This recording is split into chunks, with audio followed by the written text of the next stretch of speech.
Dad gave me the keys weeks ago. Monica just forgot. The sentence detonated in the attorney's conference room like a grenade with the pin pulled, sending shockwaves through everything I thought I knew. My breath caught somewhere between my lungs and throat, trapped there by shock and disbelief and rising fury. The blood drained from my face so fast I felt dizzy, lightheaded, like I might pass out right there in my uncomfortable leather chair. Dad blinked at Travis, like he was trying to place a stranger's face in a crowd, his eyes confused and unfocused the way they'd been for months now, swimming with uncertainty.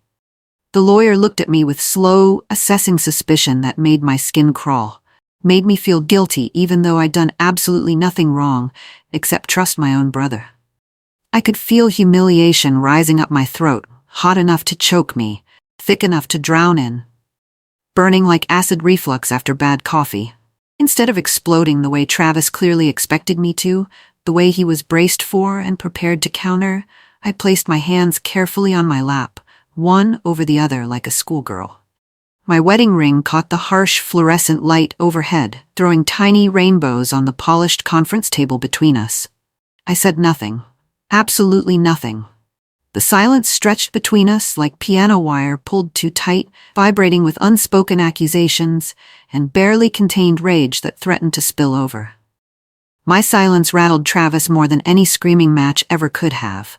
I watched his confident smile flicker and fade like a dying light bulb, uncertainty creeping into his expression. Travis expected a fight. He expected a scene worthy of our dysfunctional family gatherings, complete with tears and shouted accusations and everyone taking sides like we were kids again, fighting over toys in the backyard on summer afternoons. Instead, I studied him the way a scientist studies bacteria under a microscope, examining every detail with clinical detachment and growing horror. I noticed everything, filed it away, cataloged it for future reference and evidence. His too smooth voice that he always used when lying to his wife about working late or where he'd been, the practiced casual tone that fooled no one who really knew him well. The way he avoided direct eye contact with me, like a guilty dog caught shredding the couch cushions, his gaze sliding away whenever I looked directly at him with questioning eyes. The slight tremor in his left hand as he reached for his coffee cup with fingers that weren't quite steady despite his outward confidence. "Which day did he give you the keys?" I asked quietly, my voice barely above a whisper, soft as falling snow on a winter morning. The question landed like a stone in still water, creating ripples that spread outward in concentric circles. He froze for half a second, maybe less, just barely long enough to betray himself completely and irrevocably. His pupils dilated wide. His jaw clenched visibly tight. His nostrils flared slightly with involuntary stress. Then he recovered quickly with that practiced smile he'd perfected over 43 years of lying and manipulation, the one that had gotten him out of trouble since we were children. The attorney noticed everything happening. I saw her eyes narrow sharply behind her expensive designer glasses, her pen pause over her legal pad, hovering there in mid-air as she reconsidered everything she'd heard today. "My name is Monica Kane. I'm 54 years old this month, though some days I feel ancient beyond my years, worn down by endless responsibility and constant worry about everyone except myself. Until 6 months ago, I was a school counselor at Jefferson High who spent her days helping teenagers navigate their problems, their fears, their complicated family dynamics, and friendship drama. Then everything in my life changed completely. I came home to care for our father after his memory began slipping through the cracks of his life, like water through cupped hands, impossible to hold on to, no matter how desperately hard you tried to keep it contained. I paid the bills he forgot existed, the mounting ones that piled up unopened on his cluttered kitchen counter, gathering dust. I managed the complicated medications he couldn't remember taking anymore, organizing them carefully in daily pill boxes with morning, noon, and evening compartments, setting multiple alarms on my phone. I cooked meals 3 times a day that he forgot to finish halfway through, finding them hours later, cold and congealed and sad on the kitchen table, where he'd left them after wandering off mid-bite. I scheduled endless doctor appointments for specialists he couldn't remember ever meeting before. I drove him to physical therapy 3 times every week without fail, watching him struggle with simple exercises that would have been effortless, easy a year ago. I sat beside him during the terrifying bad nights when he couldn't remember where he was or what year it was. When he called desperately for my mother, who'd been dead and buried for 6 long years. Travis? He breezed in occasionally with takeout and superficial charm, staying just long enough to eat quickly and leave before the dishes cooled completely or the conversation got difficult and uncomfortable. He never once changed Dad's soiled sheets or helped him shower safely or held his trembling hand during the panic attacks that came frequently with progressive memory loss. The memory hit me suddenly like a physical blow, sharp and painful, stealing my breath away completely. 3 months ago exactly, on a quiet, ordinary Tuesday afternoon with nothing special planned, Dad sat slumped in his faded brown recliner, the worn one Mom bought him 20 years ago from a clearance sale that he stubbornly refused to replace, even when the upholstery started wearing completely through at both arms. The afternoon sunlight streamed brightly through the window directly behind him, making him look almost transparent somehow, ghost-like and insubstantial and fragile. He squeezed my hand suddenly with surprising strength for someone so physically frail lately, his grip almost painful in its desperate intensity and urgency. "You've earned this house fair and square, Monica," he whispered emotionally, his voice cracking badly on my name the way it always did when overwhelming emotions got the better of him. His eyes were wet and shining with unshed tears he was too proud to let actually fall, blinking rapidly and repeatedly to hold them back through sheer willpower. I brushed the heavy words away dismissively, like annoying persistent flies buzzing around food at a summer picnic. "Dad, please don't. Don't talk like that right now. You're gonna be just fine, I promise."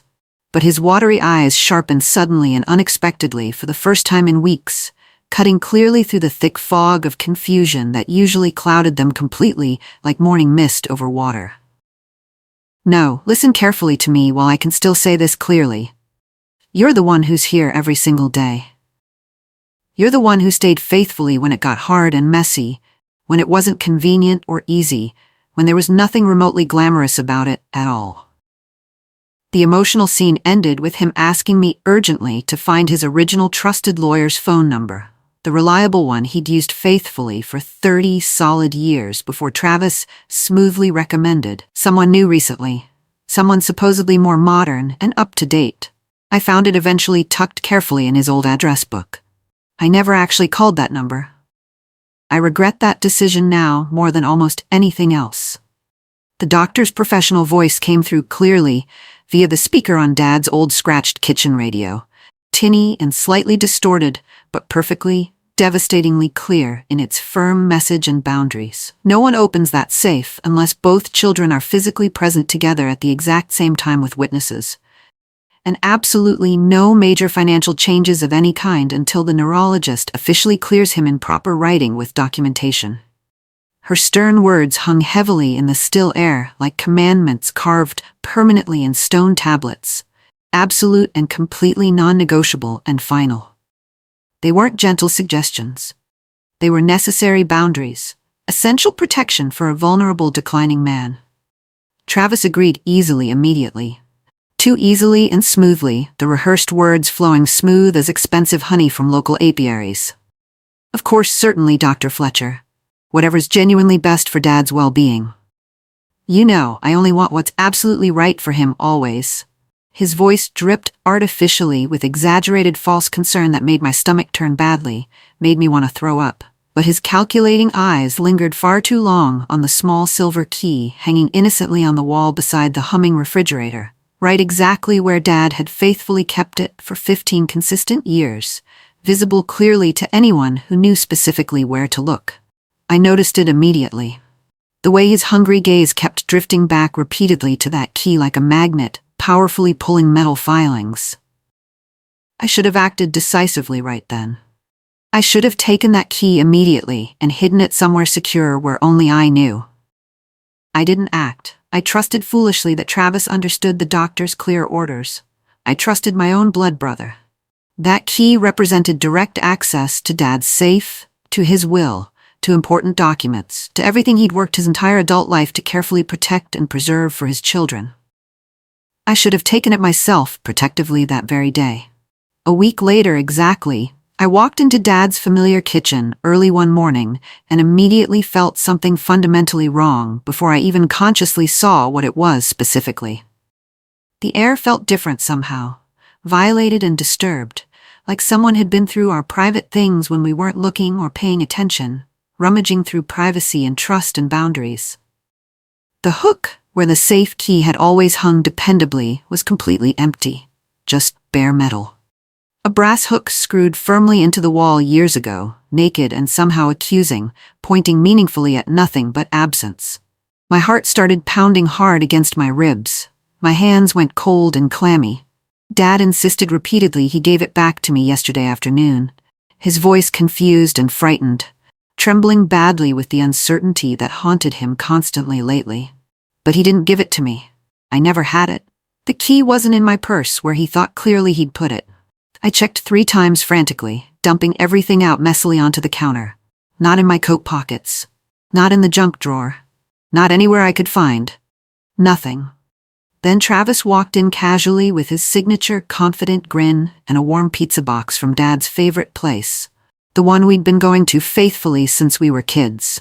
He was playing the role of devoted, caring son to absolute perfection. Probably lost it carelessly, sis. You know how Dad gets confused. You've been stressed lately. His voice was casual, dismissive, like I was being hysterical over nothing important, like I was overreacting the way he'd always accused me of doing. My jaw clenched so tight I thought my teeth might crack like glass under extreme pressure. At our annual family cookout, 2 weeks later, the traditional summer gathering we'd had for years at the same park, I noticed immediately the gleam of a new luxury watch on Travis's wrist, catching the bright sunlight perfectly. The kind that costs significantly more than my monthly car payment. More than 3 car payments, actually. The expensive kind with a Swiss name and complicated mechanical movement.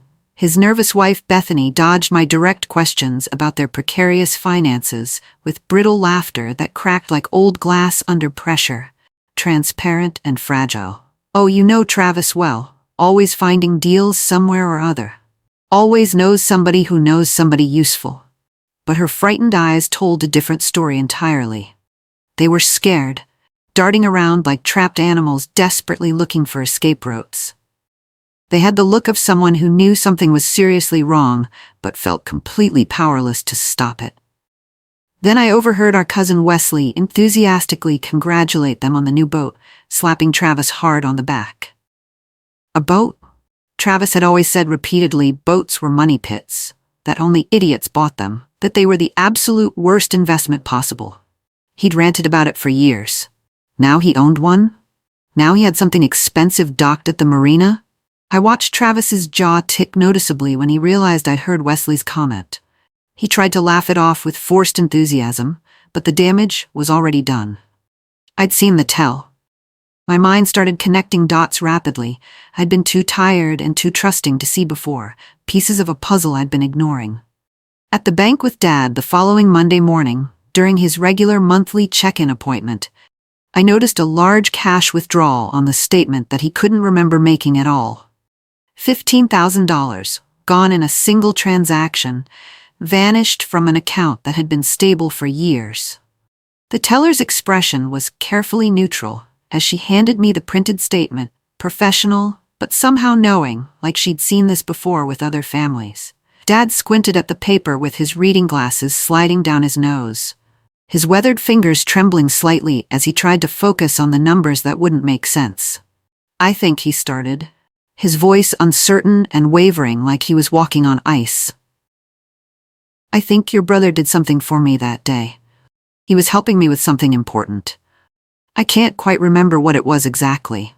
The words felt rehearsed, practiced, like he'd been told what to say and was trying desperately to remember his lines from a script someone else had written. My stomach twisted painfully, knotting itself into something hard and cold. I knew that look on his face. I'd seen it 100 times. That was the look Dad got when he was confused but trying to hide it from people, when he knew something was wrong but couldn't quite grasp what or why it mattered.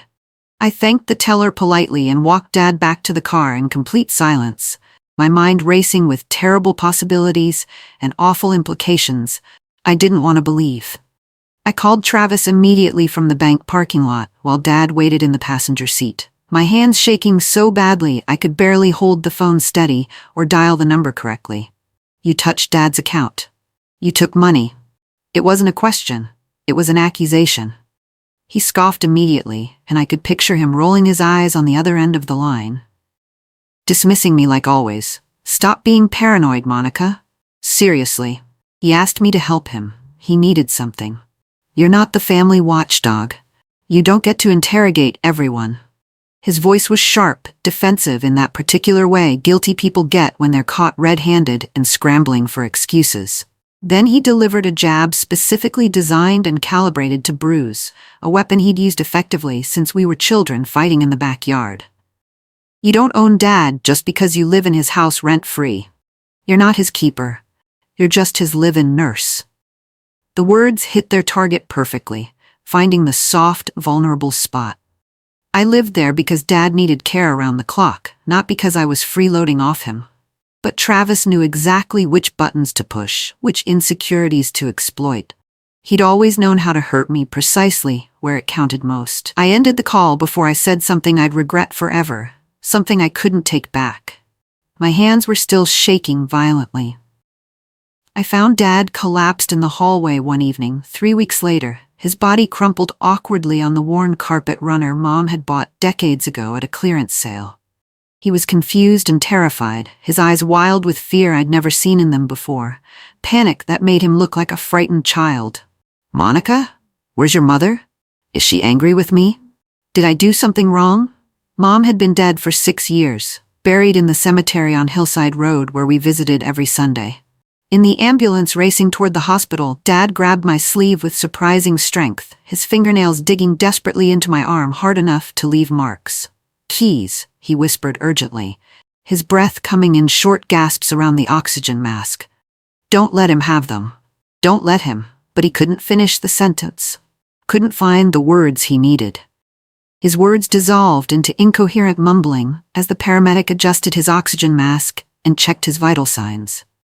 I held his cold hand until the ambulance doors closed with a heavy finality, watching through the small window as they drove away, red lights flashing against the darkening sky like emergency beacons. I stood alone in the driveway after they left, my father's unfinished warning echoing in my head on an endless loop, haunting me. At the hospital, I overheard Travis telling a nurse in his most authoritative voice, "I'm basically the decision-maker here. My sister means well, but she's overwhelmed." The nurse nodded sympathetically, writing something on her clipboard. Rage flooded through me, hot and clarifying. I stepped forward into the harsh fluorescent light. "No. He has paperwork. Medical power of attorney. With my name on it." I pulled the folded documents from my purse, the ones I'd gotten Dad to sign properly, with witnesses, back when he was still clear-headed enough to understand what they meant. The nurse gave Travis a wary look, her expression shifting from sympathy to suspicion. His face hardened like concrete setting, all pretense of brotherly concern evaporating. He opened his mouth, closed it, then turned and walked away without another word. But I saw the calculation in his eyes. This wasn't over. This was just beginning. He was already planning his next move, already thinking about how to get around this obstacle I'd placed in his path. I could see it in the set of his shoulders, the tension in his jaw. Travis had never been good at losing, and he wasn't about to start now. Sorting through Dad's mail the next week, I found a folded appointment confirmation that had been stuffed between credit card offers and grocery store flyers. A mobile notary. A new attorney. A date that matched the day I was working late. Covering for a colleague whose mother had surgery. My name was nowhere on the appointment. Just Travis's phone number at the bottom, written in handwriting I didn't recognize. My chest tightened as I realized what this meant. He'd done something behind my back, something official. Something that required a notary and a lawyer. Something he knew I would have stopped if I'd known about it. I sat at Dad's kitchen table, staring at that piece of paper until the words blurred. This wasn't carelessness. This wasn't a mistake. This was planned, calculated, deliberate. This was betrayal. My own brother had been systematically working behind my back to gain control of Dad's assets, while I was busy actually taking care of Dad. While I was helping him shower and managing his medications and sitting with him through the scary nights, Travis was plotting. I felt sick to my stomach. Back in the conference room, the new attorney read the revised will, giving Travis control of everything. Every word felt like a slap.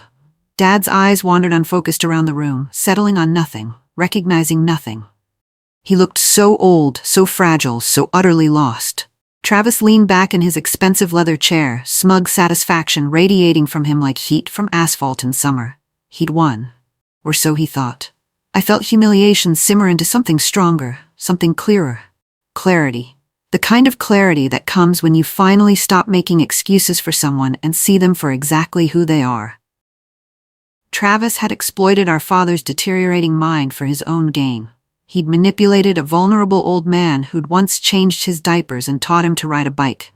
The realization didn't make me sad. It made me focused. It made me determined. It made me dangerous. Because I wasn't going to let him get away with this. Not for one more second. I had evidence. I had documentation. I had witnesses. And most importantly, I had the truth on my side. I asked the attorney a simple question, my voice steady, despite the rage churning in my stomach. Who determined my father had capacity to sign this? The room went quiet. The attorney hesitated, his eyes darting between Travis and me like he was watching a tennis match. Your brother assured us he was competent, he said finally, his voice less confident than it had been moments before. He said your father was having a good day, that he understood everything. I let the silence stretch. Let them hear how ridiculous that sounded. A man who couldn't remember eating breakfast was competent to sign away his entire estate? I felt the first crack appear in Travis's facade. His smile faltered. His hands moved to his lap, out of sight. The attorney shifted in his seat, suddenly uncomfortable with the document in front of him. Did you have a medical professional evaluate him? I asked. Did you get any documentation of his mental state? More silence. More uncomfortable shifting. The answer was obviously no. They'd taken Travis at his word. Big mistake. Huge mistake. And they were starting to realize it. Driving back to Dad's house alone, I didn't scream. I didn't cry. I didn't call my best friend to vent or pull over to pound the steering wheel. I planned. Every mile sharpened my focus like a blade on a whetstone. Travis wasn't careless. Travis was confident, too confident. The way people get when they think they've gotten away with something. He'd underestimated me my entire life. The little sister who cried at sad movies and spent her career helping troubled teenagers. He thought I was soft. He thought I'd roll over and accept this because fighting would be too hard, too ugly, too exhausting. He was wrong. I thought about every conversation, every visit, every time Travis had smiled at Dad while calculating how much the old man was worth. I wasn't angry anymore. I was something more dangerous. I was determined. I was methodical. I was going to take him down piece by piece, using his own arrogance against him, and I was going to enjoy every single second of it. In Dad's kitchen the next morning, Alexa chirped in her mechanical voice. You still have "don't tell anyone. Grandpa gave me the keys early on your shopping list." The words hung in the air like cigarette smoke in a closed room. My blood turned cold. I stood frozen, dish towel in hand, soap suds dripping onto the linoleum floor. My heart hammered against my ribs. The universe had just whispered a secret, had just handed me a gift I hadn't known to ask for. I stared at the small speaker sitting innocuously on the counter, the one Travis's kids had given Dad last Christmas because they thought he'd like playing music. Look closer, the universe seemed to say. Pay attention. This matters. My hands started trembling. I set down the dish towel carefully and reached for my phone. I opened the Alexa app with shaking fingers. Could it be? Was it possible? Had Travis been stupid enough to say something incriminating near Alexa?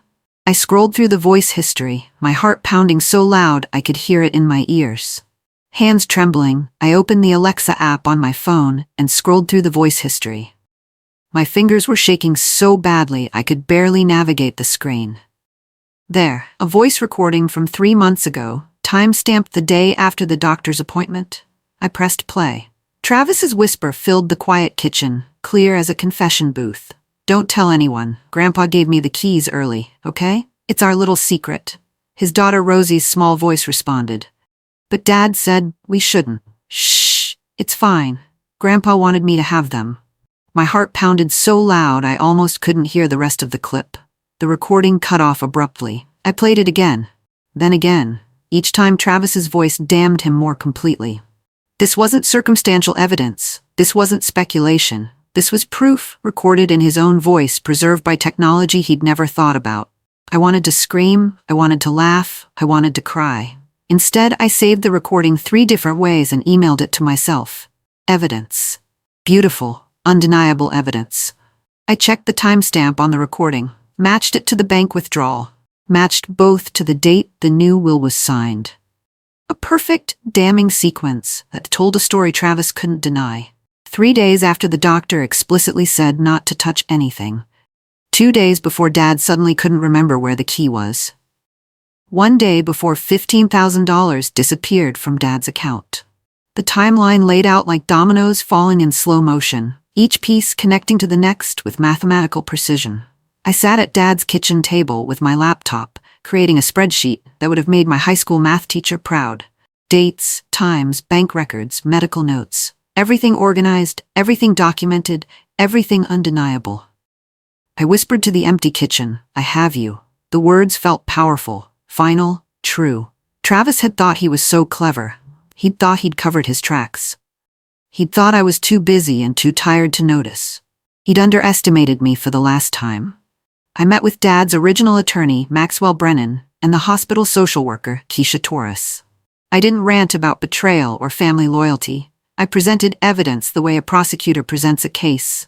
The Alexa recording, the timeline, the bank statements, the medical notes documenting Dad's cognitive decline, the appointment confirmation for the mobile notary. Maxwell leaned back in his chair, a slow smile spreading across his weathered face. Monica, he said, his voice filled with something like admiration. This changes everything. Keisha nodded, her expression serious. This is elder abuse, financial exploitation of a vulnerable adult. We need to report this. I felt something loosen in my chest, something I hadn't realized was clenched tight. They believed me. More than that, they understood. Travis had made a mistake. He'd left a trail, and I'd found it. Maxwell picked up his phone. I know a good attorney who specializes in elder law. You're going to need someone aggressive. This is going to get ugly. At Sunday lunch the following week, Travis put on a show worthy of an Oscar. The whole family was there. Cousins and aunts and uncles crammed into his expensive house with the boat in the driveway. My father means the world to me, he boomed, his voice carrying across the crowded living room. Everything I do for him. Cousins nodded in admiration. Aunt Francine patted his shoulder. Uncle Wesley raised his beer in salute. I watched from the kitchen doorway, saying nothing. But I noticed things others missed. His hands shook under the table as he cut his steak. His laugh came too quick, too loud, too forced. His wife Bethany kept glancing at him with worry creasing her forehead. He could feel the ground shifting beneath him, even if he couldn't see the earthquake coming. I smiled and sipped my wine and let him perform. Let him have this moment. It would be his last. I found Rosie, Travis's 11-year-old daughter, crying on Dad's porch steps 3 days later.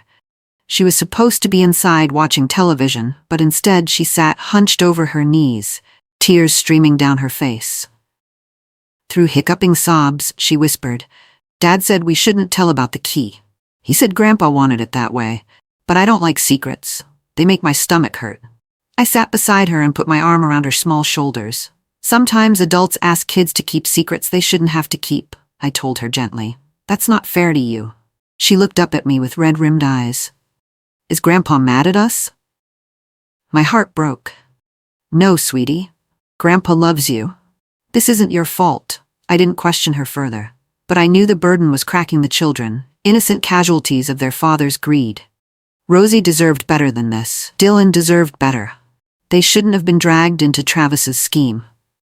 Dad's neurologist, Dr. Alvarez, reviewed the dates I'd compiled with the precision of someone used to documenting evidence for legal purposes.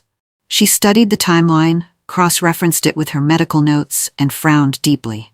Her tone was firm when she finally looked up from the papers. He absolutely did not have capacity that day. According to my notes, he couldn't remember what year it was. He thought your mother was still alive. He asked me 3 times why he was in my office. There's no way he understood what he was signing. I felt my knees weaken with relief. I'd known it, but hearing a medical professional state it so definitively made it real, made it official, made it something that would hold up in court. She agreed to write an official letter detailing Dad's mental state on the date the will was signed. It would become the cornerstone of everything that followed, the foundation of my case, the proof that Travis had exploited a vulnerable man.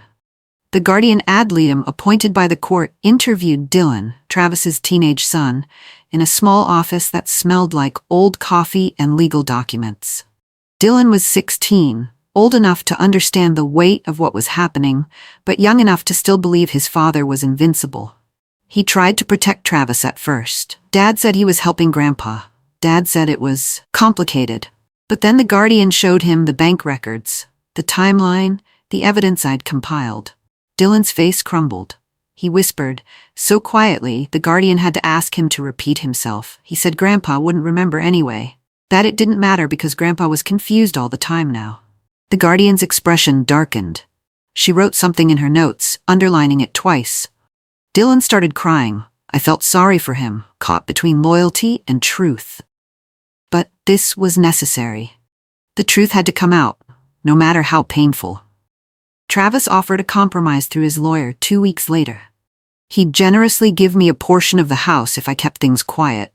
20%, his lawyer said over the phone, like it was a gift instead of an insult. That's more than fair, considering your brother's relationship with your father. His lawyer pressured me with the kind of aggressive tactics that work on people who don't know better. Take it. It's your best offer. Fighting this will cost you everything. You'll destroy the family. Think about your niece and nephew. I asked for 48 hours to consider.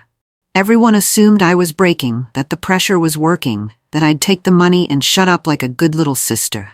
Travis probably celebrated. I spent those 48 hours organizing my evidence into a presentation that would leave no room for doubt. Charts, timelines, audio recordings, medical documentation, bank statements, everything organized and color-coded and devastating. In Dad's garage, buried under years of accumulated boxes and forgotten Christmas decorations, I found another Alexa device he used for playing classical music while working on his old car. I'd forgotten about it. Travis had too. Scrolling through its history with my heart pounding, I found a recording from the day the will was signed. Travis muttering to himself, thinking he was alone. If she finds out I had the keys before the doctor cleared him, I'm done. If Monica pieces this together, I'm completely screwed.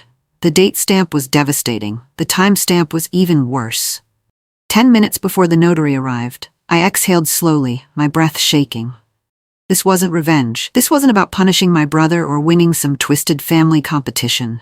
This was truth unfolding, revealing itself through technology and time and Travis's own arrogance. This was justice. This was what Dad would have wanted if he could still articulate what he wanted. At mediation, I declined the settlement. Calmly, politely, with a smile that made Travis's lawyer nervous. Then I pressed play on both Alexa recordings. The room went silent, except for Travis's voice, damning him from beyond the grave of his own confidence. Don't tell anyone. Grandpa gave me the keys early. If she finds out I had the keys before the doctor cleared him, I'm done. His lawyer's face went pale. The mediator stopped writing and looked up sharply. Travis looked at me like he'd just seen his future collapse, like he'd watched his entire carefully constructed world crumble into dust. His mouth opened and closed silently. No words came out. What could he say? That wasn't me? The voice was clearly his. That's out of context? The context made it worse. He'd been caught, completely and undeniably, by his own words, by his own arrogance, by his assumption that no one was paying attention. The capacity hearing was devastating for Travis. The judge listened to the recordings with an expression that grew progressively darker. She read Dr. Alvarez's letter documenting Dad's cognitive state. She reviewed the timeline I'd compiled showing the sequence of events. Then she gently asked Dad one question. Mr. Kane, Did you want to give your son Travis control of your estate? Dad looked confused, his eyes wandering around the courtroom. Then he looked at Travis and said clearly, his voice stronger than it'd been in months, I never gave him the key. The courtroom went silent. Dylan stood up from the back row, tears streaming down his face. He told us to lie. He said Grandpa wouldn't remember. The new will was voided. Travis was removed from all authority. His downfall was absolute, public, and entirely his own fault. I felt no joy in it, just relief that justice had been served. Word spread through our small town like wildfire through dry grass. Within a week, everyone knew what Travis had done. He was reassigned at work, moved from his management position to a basement office with no windows. Neighbors whispered when he walked by, conversations stopping abruptly when he approached. The boat went up for sale, a desperate attempt to recover some of the legal fees mounting like unpaid bills. His confident posture, the swagger he'd carried his entire life, shrank into something small and brittle. His wife Bethany filed for separation. His kids spent more time with me, seeking refuge from the tension at home. I didn't gloat. I didn't rub his face in it or post about it on social media or tell everyone I encountered. I didn't need to. The truth had done all the work for me. Sometimes justice doesn't need commentary. It speaks for itself. I set up a professional co-guardian for Dad's care. Someone trained in elder law and dementia care who could make decisions without the conflict of family baggage. Dad moved to a beautiful assisted living facility where he had 24-hour care and activities designed for people with memory issues. The kids, Rosie and Dylan, spent more time with me, relieved to breathe again without the weight of their father's secrets crushing them. We went to movies and played board games and talked about normal things like homework and friends and what they wanted to be when they grew up. There was no gloating in Dad's house, no celebration of Travis's downfall. Just peace returning in slow, steady waves like tide coming in after a storm. Dad's original will was reinstated.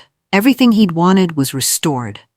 Justice had been served, and more importantly, Dad was getting the care he deserved. Months later, I was cooking in Dad's kitchen on a quiet Sunday afternoon.